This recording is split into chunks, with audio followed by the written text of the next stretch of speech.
আসসালামু আলাইকুম। এসএসসি 25 তোমরা মোটামুটি পরীক্ষার মধ্যে এক সপ্তাহের মতো গ্যাপ পাচ্ছ রসায়ন পরীক্ষা, রসায়ন ফার্স্ট পেপার পরীক্ষার আগে। তো এই গ্যাপের মধ্যে তোমরা চেষ্টা করবা রসায়ন first paper and second paper দুটাই একবার করে কি কভার দিয়ে ফেলা। তো আজকে আমরা কথা বলবো রসায়ন ফার্স্ট পেপার নিয়ে। রসায়ন ফার্স্ট পেপারে মোট 4টা অধ্যায় রয়েছে এবং এই 4টা অধ্যায়ের মধ্যে আমি কিছু টাইপ বলে দিব, যেই টাইপগুলো থেকে বিগত সালে বারবার কোশ্চেন আসছে এবং তোমাদের বছরও কোশ্চেন আসবে। ঠিক আছে, কোন টাইপ থেকে কোশ্চেন আসে এইটা জানাটা অনেক গুরুত্বপূর্ণ, কারণ রসায়ন বইটা মোটামুটি অনেক ডিটেলস। ঠিক আছে, তো তুমি যদি কোন টাইপ থেকে কোশ্চেন আসবে এটা যদি সিলেক্ট করতে না পারো তাহলে কিন্তু আলটিমেটলি ভালো রেজাল্ট করতে পারবে না। তো পুরা আমি পুরা টেস্ট পেপারটা ঘেটে যেই টাইপগুলো থেকে বারবার কোশ্চেন এসছে ওই টাইপগুলোই রেখেছি, এবং আমি যদি সাল লিখতাম তাহলে এই বোর্ডটার মতো আরো একটা বোর্ড লাগতো, যে এই টাইপগুলোর পাশে যদি সাল লিখতাম যে প্রত্যেক বছরে কোশ্চেন গুলা রিপিট হচ্ছে। ওকে, তাহলে প্রথম আমরা দেখে নেই গুণগত রসায়ন অধ্যায়। গুণগত রসায়ন অধ্যায়টা থেকে তোমার দুইটা কোশ্চেন হবে। ঠিক আছে, দুইটা কোশ্চেন হবে।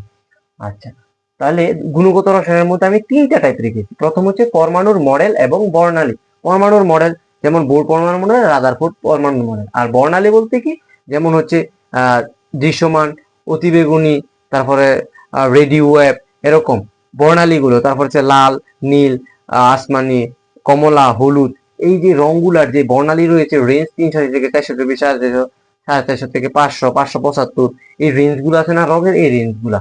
আচ্ছা, তারপরে এই যে একটা সূত্র দেখো, 1/λ is equal R H 1/n1² minus 1/n2²। এই যে এই সূত্রটা থেকে যে কি পরিমাণ কোশ্চেন আছে, মানে তোমাদের বলে বোঝানোর মতো না। আমি যদি সাল লিখতাম তাহলে দেখতে পারতাম যে আরেকটা বোর্ড লাগতো। তরঙ্গ দৈর্ঘ্য নির্ণয় করতে বলে, এবং তরঙ্গ দৈর্ঘ্য নির্ণয় করার পর বলে যেটা কি লাল আলো না নীল আলো, এরকম। আচ্ছা, তারপরে টাইপটা আমরা রেখেছি যে কোয়ান্টাম সংখ্যা নির্ণয়। কোয়ান্টাম সংখ্যা নির্ণয় এন এল এম এস, এদের মান নির্ণয়। যেমন একটা মৌল দেওয়া থাকবে, তারপরে বলবে কি কোয়ান্টাম সংখ্যা নির্ণয়, এটা থেকেও কোশ্চেন দেখা যায়। তারপরে হচ্ছে দ্রাব্যতা, কেএসপি কেআইপি অধক্ষেপ পড়বে কিনা। ঠিক আছে, পাত্রের মধ্যে অধক্ষেপ পড়বে কিনা, এই যে এই টাইপটা থেকেও কি হয়, কোশ্চেন হয়। ঠিক আছে, দ্রাব্যতা, কেএসপি কেআইপি অধক্ষেপ পড়বে কিনা। মনে করো কেএসপি টা দেওয়া থাকে, আমাদের কেআইপি টা নির্ণয় করতে হয় এবং পাত্রের মধ্যে অধক্ষেপ পড়বে কিনা এটা দেখতে হয়। তাহলে 3টা টাইপ বললাম, এই 3টা টাইপের ভিতরে দেখবো 2টা সৃজনশীল থাকছে। এখন কথা হচ্ছে, তাহলে 3টা টাইপের ভিতরে 2টা সৃজনশীল থাকবে, তোমাদের কি করতে হবে, যে টাইপ গুলা বললাম এই টাইপের একদম 14 গোষ্ঠী সহকারে পড়তে হবে। ঠিক আছে, একদম ইন ডিটেলস পড়তে হবে, যাতে কোনোভাবে কি না হয়, সৃজনশীল ছুটে না যায়। আচ্ছা, তারপরে হচ্ছে মৌলের পর্যাবৃত ধর্ম ও রাসায়নিক বন্ধন। এই অধ্যায় থেকে তোমার 2টা বা 3টা কোশ্চেনও কি করতে পারে, আসতে পারে। আচ্ছা, তাহলে এখানেও আমি 3টা টাইপ রাখছি। প্রথম হচ্ছে মৌল, ব্লক মৌল, মৌলের পর্যাবৃত ধর্ম ও ব্যতিক্রম। আচ্ছা, মৌলের পর্যাবৃত ধর্ম, আমাদের মোট বইয়ের মধ্যে 118টা মৌল রয়েছে। তাহলে এই 118টা মৌলের মধ্যে অনেকগুলা ব্যতিক্রম মৌল রয়েছে, যেমন ক্রোমিয়াম, পারমাণবিক সংখ্যা 24। ঠিক আছে, তো ক্রোমিয়ামের দেখা যায় যে 3d অরবিটালে 5টা ইলেকট্রন থাকে, আর 4s এর মধ্যে 2টা থাকার কথা, সেখানে একটা মৌল থাকে।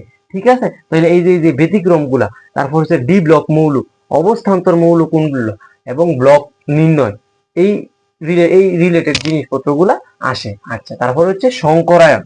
ঠিক আছে, সমযোজী বন্ধন ফাজেলের নীতি, সংকরায়ন। ঠিক আছে, যেমন হচ্ছে তোমার পানি H2O, এটা সংকরায়ন হচ্ছে sp3, তারপরে PH3। ঠিক আছে, এটা সংকরায়ন কত, sp3। দুটোটা সংকরায়ন sp3, সংকরায়ন সেম, কিন্তু বন্ধন কোণ কত ভিন্ন। বন্ধন কোণ দেখবা পানির হচ্ছে গিয়া 104.5, PH3 এটার বন্ধন কোণ আরেকটু ভিন্ন। তো এইটাই যে সংকরায়ন এক হওয়ার পরে বন্ধন কোণ ভিন্ন কেন, এই কোশ্চেন গুলো আসে। তারপর সমযোজী বন্ধন, আয়নিক বন্ধন। ঠিক আছে, সমযোজী বন্ধন, এই মৌলটা সমযোজী বন্ধন কেন, এই মৌলদের মধ্যে আয়নিক বন্ধন গঠিত হয়েছে কেন, এইগুলা। তারপরে ফাজেলের নীতি, এগুলা কি ফাজেলের নীতি দ্বারা কি করো, ব্যাখ্যা করো, যেটা কি সমযোজী না আয়নিক। ঠিক আছে, তারপর হচ্ছে পোলারিটি এবং হাইড্রোজেন বন্ধন। পানির মধ্যে হাইড্রোজেন বন্ধন, বরফের মধ্যে কি রয়েছে, হাইড্রোজেন বন্ধন রয়েছে। তারপর কোশ্চেন গুলো এই যে 3টা ভালোভাবে পড়ে ফেলবা, এবং পড়ার সাথে সাথে কি করবা, গাইডের মধ্যে গিয়ে বোর্ড কোশ্চেন গুলো প্র্যাকটিস করে ফেলবা।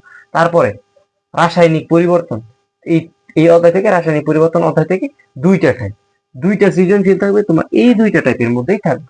একটা হচ্ছে কেএসপি কেআইপি, কেপিকেসি, কেপিকেসি নির্ণয়। ঠিক আছে, আর হচ্ছে লাশ হাতি লেয়ার নীতি।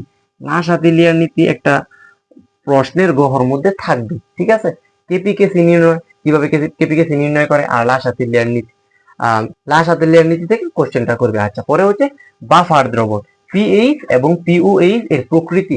ঠিক আছে, পিএইচ পিওএইচ নির্ণয়, অম্লীয়, তারপরে হচ্ছে বাফার দ্রবণের মধ্যে যেমন এটা অম্লীয় বাফার না ক্ষারীয় বাফার, এই কোশ্চেন গুলো। ঠিক আছে, দুইটা টাইপ। কেপিকেসি নির্ণয় করে কিভাবে, লাসাতের লেয়ার নীতি এইটা। আর পরেরটা হচ্ছে বাফার দ্রবণ, বাফার দ্রবণটা দেখবা অম্লীয় বাফার ক্ষারীয় বাফার। পরে হচ্ছে পিএইচ পিওএইচ এর প্রকৃতি, পিএইচ পিওএইচ কিভাবে নির্ণয় করে এ টু জেড। ঠিক আছে, তারপরে পিএইচ পিওএইচ এর সীমা আছে, পিএইচ হচ্ছে 1 থেকে 14 পর্যন্ত। ঠিক আছে, পিএইচ কত হইলে ক্ষারীয়। ঠিক আছে, পিওএইচ, আচ্ছা পিএইচ, পিএইচ কত হলে ক্ষারীয় অম্লীয়।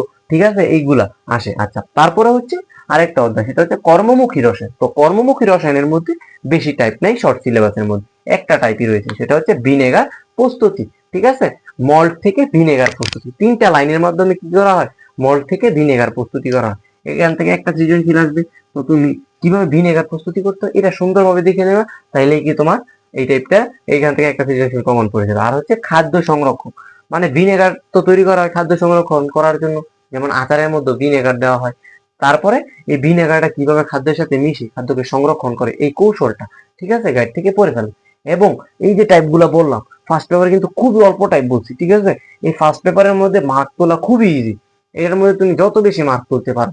ঠিক আছে, আর যে টাইপ গুলা বললাম এই টাইপের আলোকিত বা সৃজনশীল গুলা প্র্যাকটিস করে ফেলবা। আর যদি চ্যানেলে কেউ নতুন হয়ে থাকো তাহলে সাবস্ক্রাইব করে পাশে থাকবা, আমাদের এই চ্যানেলে একাডেমিক এন্ড এডমিশন রিলেটেড সকল ধরনের ভিডিও তোমরা পেয়ে যাবা।